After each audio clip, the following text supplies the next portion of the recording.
পটুয়াখালীর গলাচিপায় জমিজমার বিরোধকে কেন্দ্র করে ভাতিজা চাচাকে ছুরি দিয়ে আঘাত ও ভাইকে কুপিয়ে মারাত্মক জখম করে। ঘটনা সূত্রে জানা যায়, জমিজমার বিরোধকে কেন্দ্র করে গলাচিপা উপজেলার চরবিশ্বাস ইউনিয়নের চরাগস্তি গ্রামের ৮ নম্বর ওয়ার্ডের বাবুল আকন ও তার দুই পুত্র মোহাম্মদ শাওন আকন ও মোহাম্মদ ফরাদ আকন একত্রিত হয়ে মৃত সালাম আকনের পুত্র মাহবুব আকন ও মোহাম্মদ রফিক আকনের পুত্র মোহাম্মদ আজাদুলকে ছুরি ও চাইনিজ কুড়াল দিয়ে মারাত্মক জখম করে।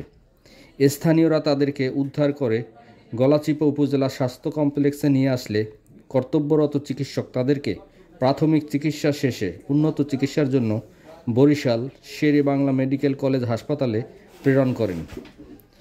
গলাচিপা থানার অফিসার ইনচার্জ মোহাম্মদ আসাদুর রহমান জানান, এই ঘটনায় একটি মামলা দায়ের করা হয়েছে। আসামিদের বিরুদ্ধে আইনানুগ ব্যবস্থা গ্রহণ করা হবে।